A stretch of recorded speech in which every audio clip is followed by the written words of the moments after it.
May I have your attention, please? Welcome to Real Gaijin, Unveiling the Real Japan, an American expat's inside look.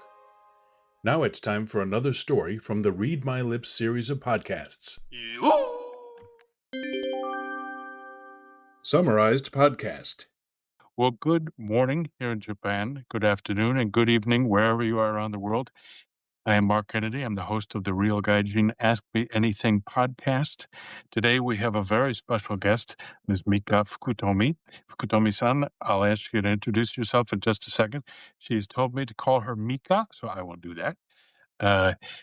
But what's interesting about today, for many reasons, is for the first time we are interviewing a non-Gaijin or non-Gaikokujin, not a foreigner. We're interviewing a Japanese national, but one person who has been literally throughout her entire life very involved with interaction with people from other cultures and has quite a educational pedigree and a long experience of working abroad outside Japan and working to help foreigners. And that's why I have invited Mika today, because she is the founder and managing director of INVJapan. This is a very interesting boutique advisory firm that is focused on helping foreign people who are interested in investing in opportunities in Japan, generally small to medium-sized enterprises, many of which don't have a succession plan. So I will get into that in just a second. But Mika, you want to say hello? Yes. Hello, everyone. Thank you so much for the introduction, Mark. Very happy to be here. So, as Mark mentioned, I am Japanese. I'm a real Nihonjin and honored to be on this podcast. So, I was born in Tokyo and raised in Tokyo, but I had the good fortune of attending international schools. And that sort of set me on the path of being a bridge between Japan and the rest of the world. So, my early career was with global firms, and I can expand on that later. But that just gave me a very good base to think about, the issues affecting Japan. And now I have my business, which is INV Japan. And what I'm trying to do is connecting the world with Japanese business opportunities. Terrific. Thank you very much. And by the way, before we get into it, just a quick housekeeping fact. If you have a question at any point, just put it in the chat and we will be periodically monitoring the chat and we will answer your question as we go. Of course, you can save it till the end if you want, but go right ahead. Jump into the conversation. It's literally Ask Me Anything. Terrific. So, Mika, maybe you could tell us a little bit more about that. You're from Tokyo, and I know you literally, like, from kindergarten, you went to an international school. What happened after all of that? Where did you go to university and so forth? Yes. So after attending international schools in Tokyo, I decided to go to Georgetown University in Washington, Mm. D.C. And I guess the motivation was I wanted to remain in a very international environment. And Washington, D.C. was very attractive. I was going from one capital city to another. And, it's a great university with an international population. So that's what attracted me. Terrific. And ultimately, you didn't just go to undergraduate school, you went to the School of Foreign Service, is this right? Yes, that is my undergraduate program. Oh, I okay. got the bachelor's in School of Foreign Service, and I wanted to study international relations, so that's what I did. And I had a concentration in international economics. Oh, wow. Okay, so that's what led you then ultimately into, I understand you worked in Hong Kong and you worked for investment banking firms. Tell us a little bit Right. more about that. Sure. Yeah. So after graduation, I joined a financial analyst program at an investment bank. So I joined in New York to get trained. But immediately after the training, I was sent to Tokyo, um, spent about a year there, and then I was sent to Hong Kong. So that was a real adventure. I guess so, that's right. And what kind of work did you do at that firm? Yeah. So the firm is Goldman Sachs, and I was a financial analyst in the capital markets department. Yeah, so we worked on the debt side rather than equity, and Mm. it was about new issues. And it was a time when people were getting creative with structures. So we worked on swaps and new products and things like that. Okay, well, it's going right over my head here, but that sounds very exciting. Very good. Great experience. And then Yeah. tell us after that, you worked for what is this Blue Torus Japan? I'm not familiar with that. Yeah, okay. So we'll skip over a few things chronologically, but Blue Taurus, Yeah. uh, I know my career is just all over the place. But Blue Taurus, that's when I chose to work on a project basis with my Hmm. legal background. Um, Oh, that's right. Okay. because I did, go into law before that. And so what I did was I combined um, my legal knowledge and technology in the Hmm. business Blue Taurus. So I was in a niche area called eDiscovery, electronic discovery, project management. And Hmm. what it is, you know, um, corporations are involved in litigation, and sometimes they're subject to investigations, right? Hmm. And they have the obligation to disclose documents. Hmm. And today we do all of that electronically. So they often need people who know the legal side of things and the project management technology side of things. So that's the service I provided. And I was involved in many government investigations, responding to those requests, as well as litigation. So that gave me a real insight on, real issues that corporate Japan faces when they get into trouble. Got it. Well, I think you're probably going to be telling us a little bit later about how you probably are using that experience now with your newest adventure, which is an app. But let's not jump ahead of ourselves. That's terrific. Well, I mean, it sounds like you have quite an educational background, quite a lot of experience in investment banking, law, in the law, and also in technology. So that's terrific. What a background. Tell us about the company that you founded back in April of last Mhm. year, INV Japan. What is it or what do you do? Yes. Yeah. So this is my latest venture. And Okay. what it does is true to my background of trying to be a bridge between Japan and the rest of the world. I'm trying to provide education for investors and for business owners. Um, and typically, I'm focused on, say, investors who are trying to enter Japan.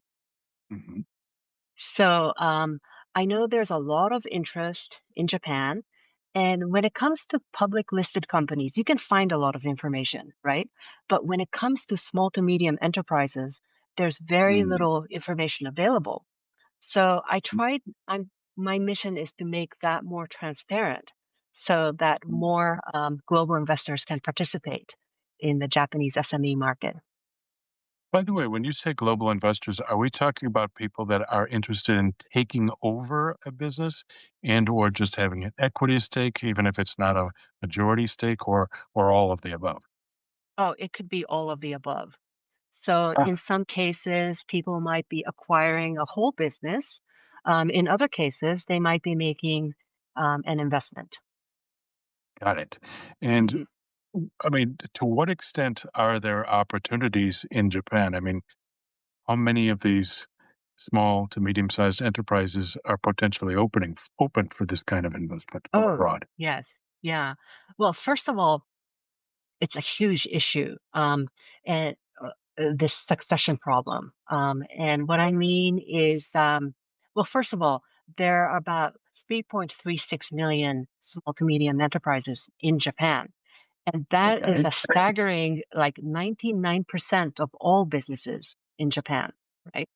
So the Ah, listed companies are really just um, j- just a very small fraction of the businesses. So most of them are SMEs. And then out of those SMEs, about three quarters are owned by people 70 years of age or older. And yes, and whoa. and half of those people have no succession plans or don't really have a solution. So what I mean is, For example, during the bubble years of Japan, Mm. people bought a lot of businesses, right? Hoping that they could pass it on to someone in their family. Well, fast forward to 2025, they're finding that their sons and daughters are frankly not interested in continuing those businesses, or they might not have a successor at all, period. Right? So they're stuck with these businesses. They might be profitable, they might be not so profitable, but people are at a loss as to what to do to them. So basically, one in every three SMEs at risk of disappearing. And okay, those are huge numbers. I guess if we did all of the math, maybe you had this at the tip of your fingers, but we're talking about hundreds of thousands of companies out there at this point. Yes, yes. Potentially Okay, maybe a million businesses. Yeah. okay, that's a lot. And what are the typical industries that would be in that group that would be potential targets? hmm There's actually no typical industry because it's a problem you find throughout all the industries. Mhm. Okay, So what I mean is, in size, it could range from literal mom and pop shops, right, to okay. a, a, a large medium company could be as many as 300 employees Oh, with 300 million yen in capital. So we're talking about a huge range just in terms of size. And in terms of mm, industry, it really could be anything. Gift shop, something in the medical industry, it could be an industrial factory, it could even be a software company, it could be um, hotel, food and oh. beverage business. Yeah, basically anything. And so, what about, for example, this idea of the monozukuri, or, in other words, subcontractors to, let's say, within the automotive industry? Are there many potential opportunities there too? Oh, yes, yes. Okay. Yeah, I mean, as you know, the automotive industry has many, layers of subcontractors, and each one specializing in one part, for example, or one little component. And those businesses are at risk too. Okay. And so, what exactly does INV Japan do to help a somebody who's interested from abroad that is interested in this market somehow? What services do you provide? Yes. So we're focusing on information and education. So at INV Japan, we recently launched a product, a website called Akamira.ai.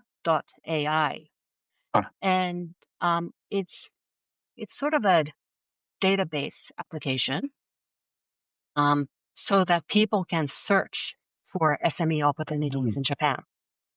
okay. Oh, that's great. And so, this is like, the equivalent of Zillow, for example, if you're looking for Mm, a house in America. mhm. Oh, Yes, that's great. exactly. And this is Yeah, in English. it's in English. Yes. So Okay, great. unlike Zillow, it's not on a map yet, but Okay. yes, but the idea is for people to be able to search by industry, by geography, by size, etc.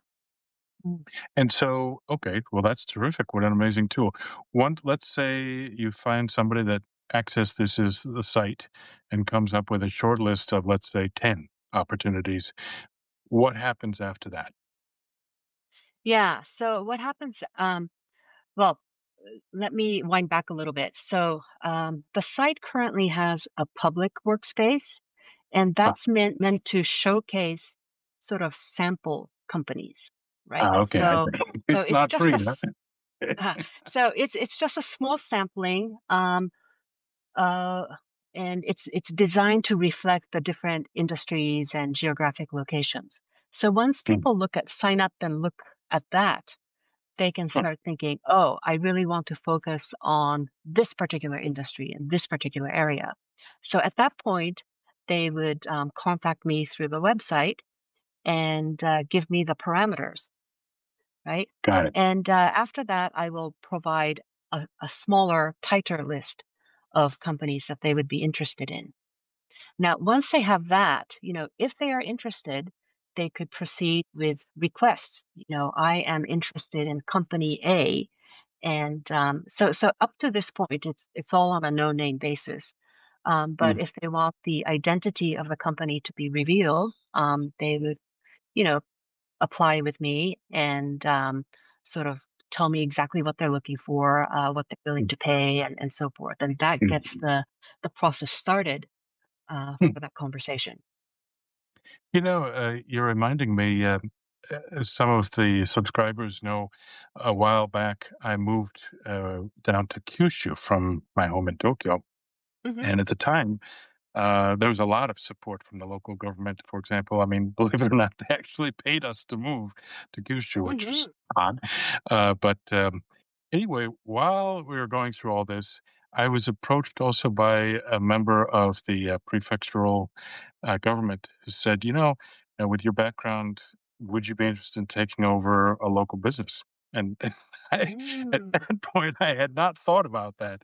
And at the end of the day, I didn't do this. But it sounds like what you're offering, though, would be one opportunity. I mean, for example, who are your clients? I mean, who are the kinds of people? What kind of background do they have? Where are they geographically? Where are they coming from that might be interested in acquiring or a Japanese farm or taking over some portion of the ownership? Yeah. So I'm finding that the potential buyers are just as diverse as the Ah, potential okay. sellers, right? Ah, So, after I announced this new product, I've received interest from a diverse population. So, for example, it could be an individual who wants to retire in Japan, and they're mm, set on retiring in a certain area, right? mhm, So mhm. they'll take a look at any small business, like a gift shop or something, as kind of a hobby or a way to sustain themselves in retirement. So that's one category. Another category would be more like professional investors who do this in other parts of the world.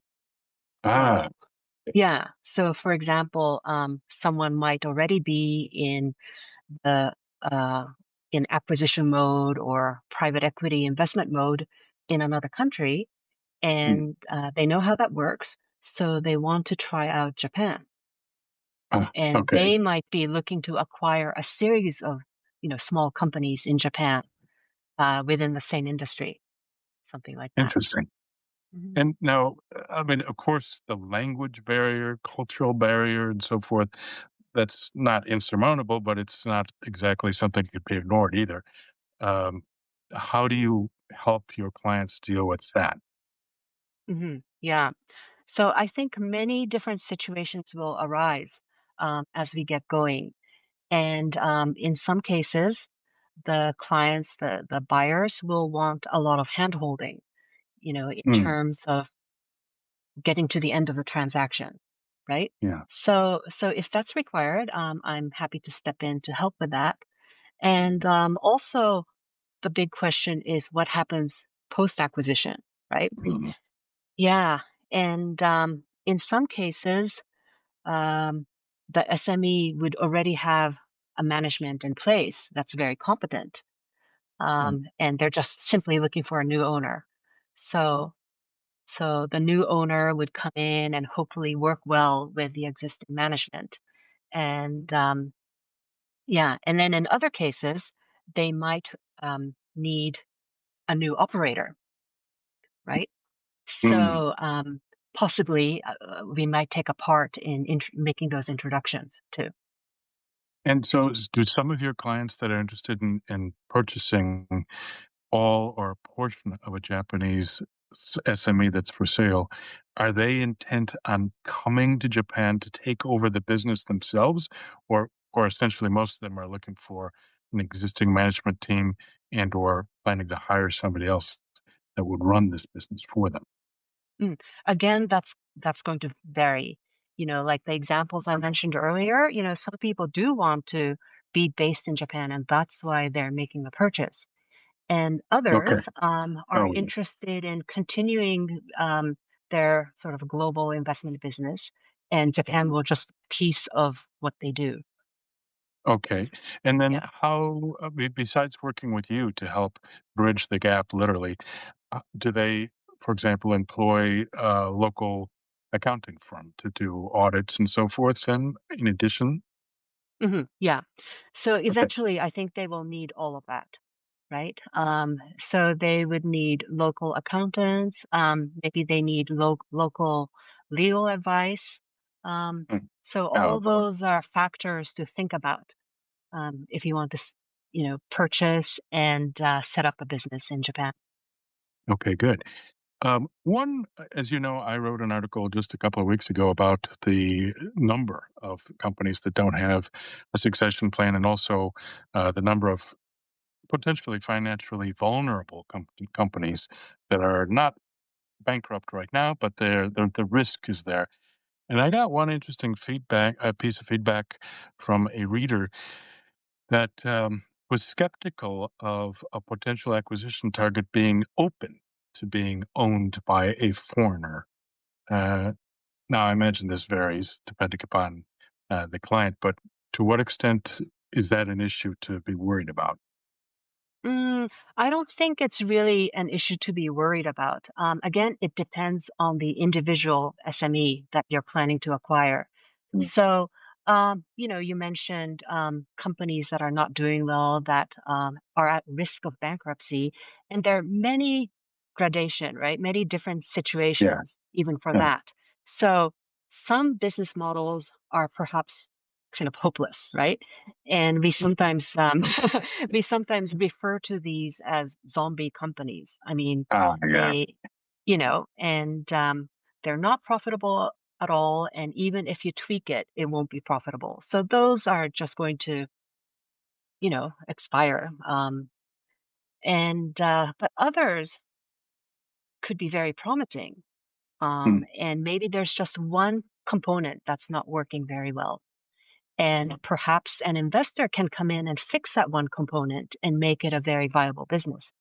These are really interesting opportunities because they're going to be offered at distressed prices, but Uh, a buyer can turn around the situation and turn it into a profitable business. So it's very mm, similar to real estate and IKEA and things like mm. that, right? I mean, if you're confident that you can turn around the situation, then it's a good purchase.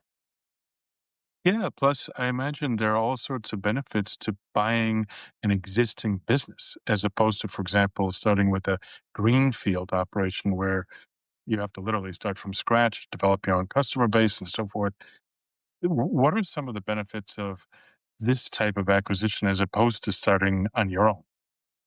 Yeah, no, I totally agree about the challenges of starting with a greenfield operation because you really have to build everything from the ground up. You need to do the market research. You need to test the product and so forth. But when you're looking at an existing business, you know its track record. You know what's gone right, and you know what's gone wrong. So that helps you quickly identify the problems to fix and get it up and running very quickly. Well, this is fascinating. Say, since a large portion of what you do at INV Japan is the education or to the research, how do you go about doing this? I mean, for example, are these SME companies? I guess to a certain extent, you could do like a Teikoku data bank report, something equivalent to a Dun and Bradstreet report to check some degree of their financial background. But how do you go about gathering all this information? hmm So at the information gathering stage, it's research, um, and it's there's a secret sauce involved in that. Some proprietary way to gather information. But Mm.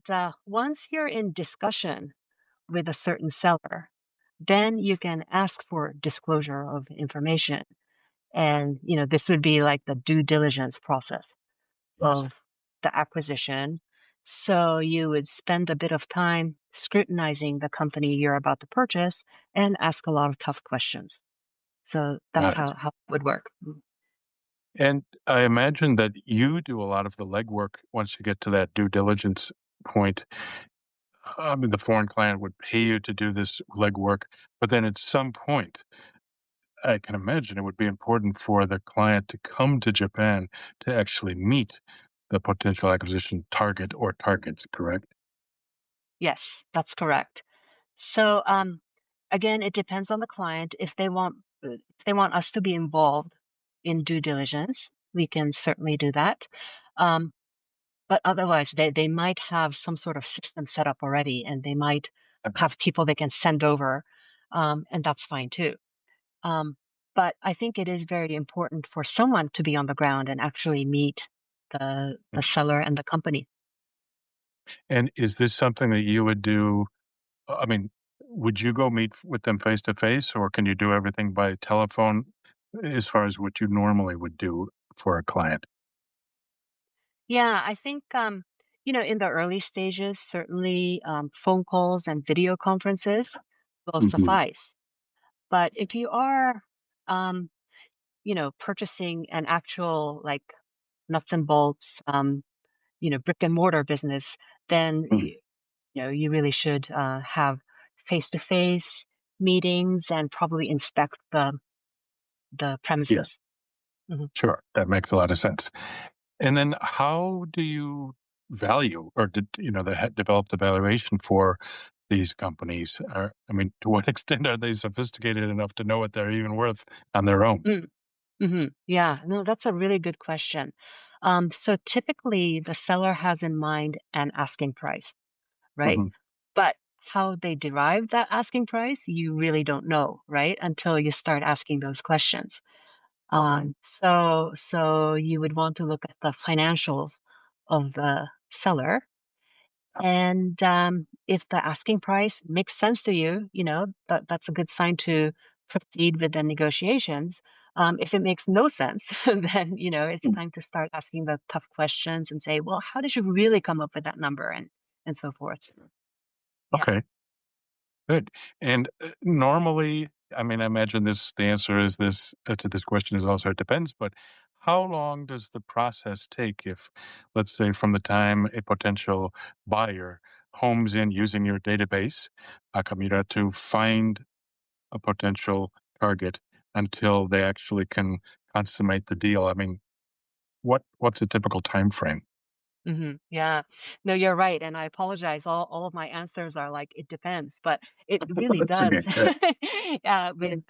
in terms of timing, because often the sellers are in a hurry themselves, right? I mean, Mm. they have an event, life event coming up. I mean, maybe the owner is ill or something, in which case they want to speed up the process. On on the other hand, you want to be very cautious about the purchase you're going to make. So you do want to, take time in the due diligence process and so forth. So, and as always, it depends on the complexity of the transaction. So if it's small business, if everything is very transparent, it's simple, it's a little omiyage shop somewhere, then that's easy. I mean, maybe you can, after meeting the seller, maybe things will proceed in a few months. But if it's a very large by SME standards, so at the high end of the size for SMEs, then it's going to have more complex accounting and things like that, and many employees, and that would be a very time consuming process. And maybe the owner wants you to not fire any of the employees. That's typical in Japan, Ah. right? Mhm. So then, there's a lot of contracts to look at, employment contracts, contracts with suppliers, purchasers, everything. So that could, I don't know, that could take up to a year. Got it. And do some of these small to medium-sized businesses, probably more on the small size, I mean, do they even have, like, work rules? Is that common, or is it they just kinda fly by the seat of their pants? Yeah. So, if it's really been a one person operation, um, I doubt that there would be any significant work rules thing. Mhm. Um, And so it's on a sliding scale. Um, the larger ones will have a Yeah. system, hopefully. If they don't, they're in trouble, right? But then the ambiguous thing is, let's say it was one person who started the business, but then over time they employed one person, then another, then another. Then it might their record keeping might not be that great. So that's Okay. a good thing to look into. Okay. Hey, one other thing, maybe this is a slightly different topic, but let's say, how could a foreign buyer purchase a business in Japan that might be indirectly related to their main business, but the objective is to buy a viable business in Japan that they can use to introduce other products and or another kind of business, and not have to be burdened with the whole task of setting up shop from zero, essentially from greenfield. Yeah.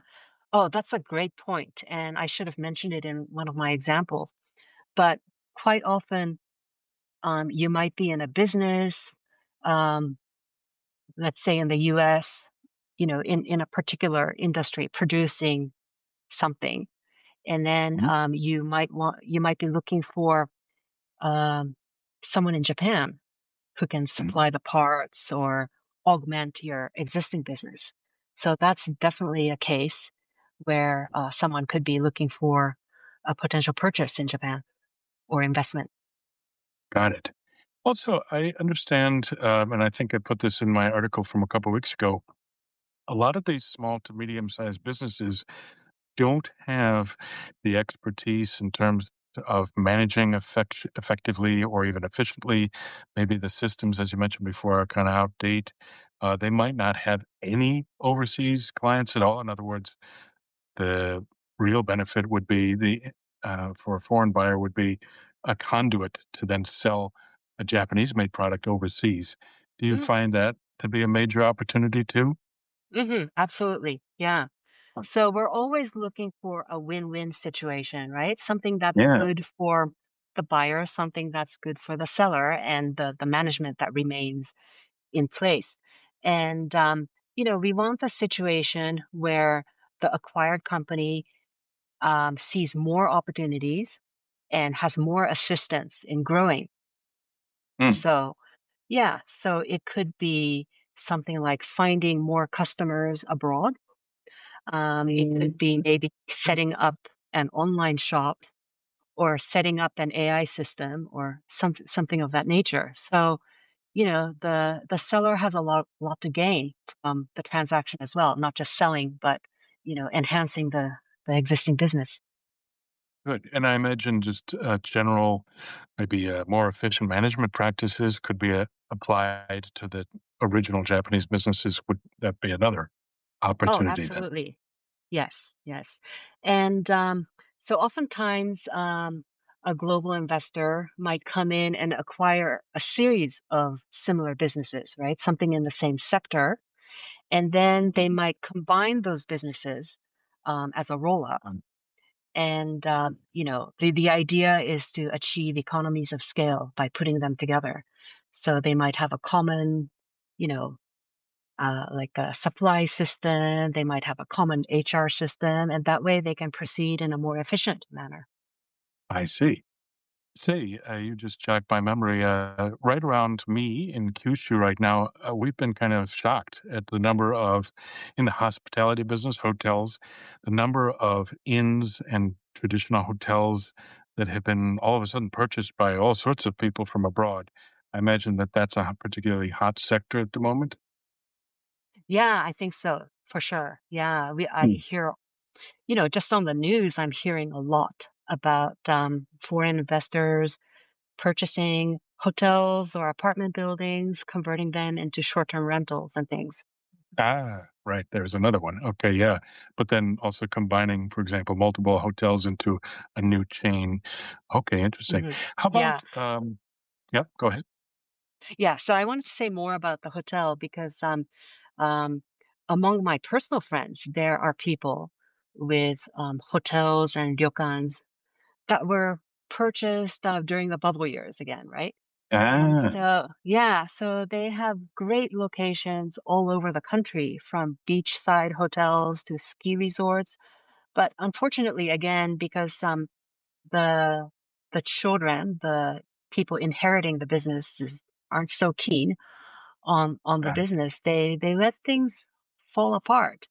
And so that presents another opportunity. I mean, it's a shame that these grade A properties are, falling into disrepair, right? So, yeah. yeah, so I really hope that good buyers come in and turn it into a great business, not an obnoxious kind of business that we sometimes hear about. Absolutely. How about instead of brick and mortar, I mean, what other kinds of businesses would be more focused on intellectual property?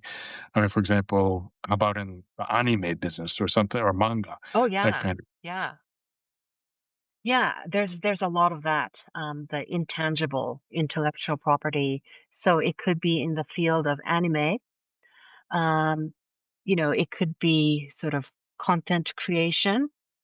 Mhm. And also there's some interesting other intellectual property plays or licensing. So for example, there might be a sake brewery business Hmm. that's been inactive for a while, right? Um, so they're not making any revenue or profits, but they have this um, liquor production license, which could be Mm. very interesting. I mean, maybe some people are just interested in the license itself and not so much the border, right? So you have all kinds of situations like that.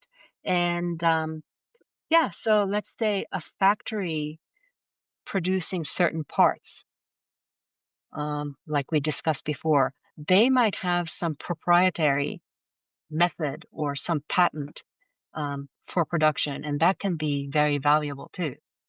Ah. Oh, boy, that really opens up the opportunities. Very good. Just, I want to take a quick break here for a second and remind all of the people that have joined, and there are quite a number of them. Please, if you have a question, now is the time to put it in the chat and we will get to it. Now, if the two of us have to use the mobile phone app only to check the questions, so it makes it a little difficult, but we can do that. I don't see any just yet, but please go ahead and ask Mika anything. As you can see, she knows what she's talking about. Oh, that was fast. Okay, here we go. We got quite a question here. All right, here, I'll read it. Are there any concrete examples of successful acquisitions or investments? Ah, good examples. Or is all of this hypothetical because it's a new business idea that is just getting started? And how do you feel about too many investors, outside investors, affecting the overall culture? Okay, well, that's three questions in one. Let's go one at a time. Tell us some examples, for example, of what you've been working on. hmm Yeah. So the questioner is right in that. I mean, first of all, I don't want to discuss specific examples because of client confidentiality. So I'm trying to be very careful here. Yes, it is a newish business, but I have seen specific requests, and some people are in the process of negotiations. So Okay. yeah. But it's really like all the examples I mentioned before. Some Mhm. could be hotel industry related. Yeah. And what were the other questions? Yeah, the other question is, well, we kind of touched on it before, but Mm, to what extent do you feel that having too many outside investors is this affecting the mm, overall culture of Japan? I guess mhm, that's mm, well. First of all, are there any restrictions on foreign buyers coming in to purchase Japanese businesses? mhm. Well, there's no legal restriction per se right now, but as you and I are aware, I mean, there have been, issues discussed in government, right? And so I guess, well, it goes into that business manager visa issue. But, Right. Well, that's on the yeah. person, right? So, but not in Mhm. terms of purchasing the actual business. I mean, I imagine maybe there could be some restriction if it's related to national defense. But Yeah. other than Mhm, that, mhm. it's pretty much wide open, right? Yeah, most things are wide open. Okay, Yeah. good. But I guess the question is a little bit more on the cultural side of things. Mhm. Um, well, you Yeah. kind of answered. I mean, of course, yeah, go ahead. Mm, so I do think it's a concern, and we all have to be kind of mindful about how we go about doing things. And I feel responsibility too to make sure that the right kind of buyers approach the right kind of sellers. And so what I was getting at earlier is, the government is now focusing on um, on the bad examples where aggressive foreign investors bought up, let's say, an apartment building, and they're Mm, harassing the existing tenants effectively, right? And maybe they're doing renovations in the middle of the night and making a lot of noise to mm, encourage the current tenants to move out and things like that. mm, And so the government as well as society is well aware of those bad examples, and mm. I think, I do feel the responsibility to make sure that ethical buyers come into the market. That's So I good. hope that answers that. Yeah, I mean, it kind of jogged my memory. The last trip I made to Kyoto, I stayed with an old college roommate, and the objective was to try and stay at the cheapest possible place, which was probably not the right choice. But we ended up staying at an inn and noticed things weren't totally up to speed here, and noticed that the owners of the inn were not Japanese. And now, of course, that is, I mean, they could be doing a great job. It has nothing to do with their nationality, but we were a little surprised by that. And all of the other guests were non-Japanese too. I imagine that might be related to this issue too of the cultural aspects of things. Well, maybe, maybe not. So it's not the nationality of the buyers, but it's the way they behave, right? Yeah, So right. so I strongly encourage people of all nationalities to come to Japan and take a look at businesses and things. Um, but where you have a problem is where someone comes in and disrespects the Yeah. local practices and things. We don't want that. So Sure. Got it. mm, Since you did mention it, we don't want to focus on this too much because it's all theoretical at this point. But you're right. So there has been a lot in the news media about this business investor visa and the regulations potentially being tightened for that. Maybe tell us a little bit more about that and also emphasize how this is all speculation at this point. yeah. So I agree very much with your last sentence. It is all speculation at this point. And, so there have been some certain announcements about the capital amount the requirement going up and things like that. But I'm hearing daily news about this requirement or that requirement. And the fact is, nothing has been set in stone yet. And I Yeah. think we're going through, the government is putting it through a consultative process where people are invited to state their opinion, right? So I think, if people have concerns about certain aspects like the capital requirement going up or, the requirement to hire more people locally, Mm, they should take it up with the government, I think. And also make sure you look at um, the direct, announcements from the government all rather right. than worrying about, other people saying this and that. Yeah, that's very good advice because there's a lot of misinformation flying around. And like, for example, you mentioned before the hotel industry. There's some worry about how, in particular, like the all the development around Niseko in Hokkaido or other areas in Hakaba, that this could affect that and dissuade certain foreigners from coming over to take over businesses. But as you emphasized before, you don't have to physically move to Japan in order to take advantage of this opportunity, correct? Mhm, that's right. Yeah. And I think the key point is, the Japanese government probably wants to attract ethical and responsible investors. So Yes. as long as you're doing that and doing a real substantial business rather than like a pseudo business, um, Yeah. yeah, then I think it's good. Yeah. And like you say, I mean, there's no requirement to be in the country, so maybe the business manager visa is irrelevant. Yeah, exactly. Yeah.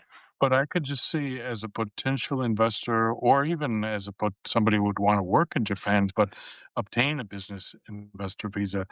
Uh, this is just a fast way of inhe not inheriting, you'd be buying, but you'd take over an existing business or Mm, have an equity stake in it that would allow you to control a business. It would be so much faster than mm. starting from scratch. And you'd have the existing business relationships, existing sales revenue, at least some of it. And I would just see this as a quick way of entry into the Oh, market. absolutely. Yeah. Like you were saying, it's so much easier than starting up a greenfield business. Yeah. That this is the great advantage of purchasing an existing business because the infrastructure already exists. The corporate structure is already in place. The capital is Mm. probably there already. Yeah. And customers. So Yes. Very a important. client base. Yeah, Yeah, okay, good. exactly. Okay, good. So I want to put a shout out to the listeners. We have an even more longer list at the moment. Any other questions? If so, please put that in the chat and we'll get to it. You can ask about anything. While we're doing that, I understand INV Japan does other things too. Maybe you could briefly touch on that. hmm Yeah. So INV Japan, as I mentioned, we focus on educational aspects of things. So currently, I have some video courses about Ah, how investors might immigrate to Japan. Of course, oh, because of everything we just discussed, uh, maybe the uh, some of the information might become obsolete, and I may have to update. But yeah, that's the kind of thing we typically do. We try to provide educational materials to people who are interested in investing in Japan. that's great. Yeah, no, I mean, I think that's, even this business investment visa, I think I looked before. It was not exactly widely used. I mean, something like only less than 30,000 people have actually used it overall, I think was the case. It seems like not enough information has been put out about this opportunity. Uh, I mean, is this just a general secret? I mean, was the government trying to promote this at all? Hmm. Um, I don't know. I think if you're referring to the business manager visa, many Yeah. people are talking about that. But what they tend to overlook is the other categories of visa. Huh.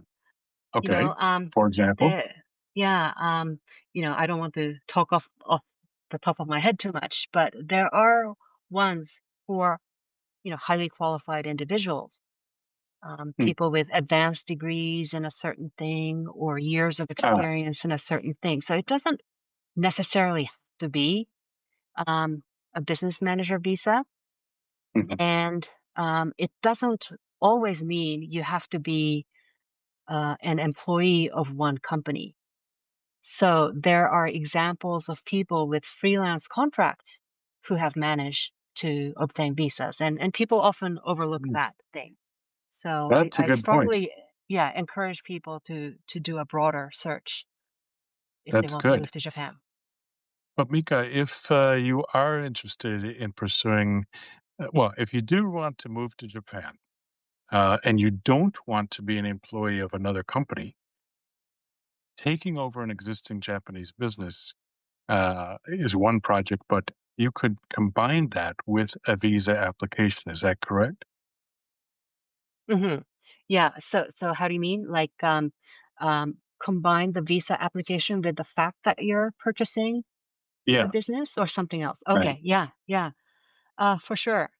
And as we were discussing, the minimum capital requirement might be raised from 5 million yen to a higher figure, such as 30 million yen. Nobody knows for sure, but let's right. just say it is raised, right, to 30 million yen. So then, Well, what mm, then is that people only might for like a consider. new investment? Or what if you took over an existing business that already had participate in capital to a certain extent, then would that Hmm. qualify as a requirement?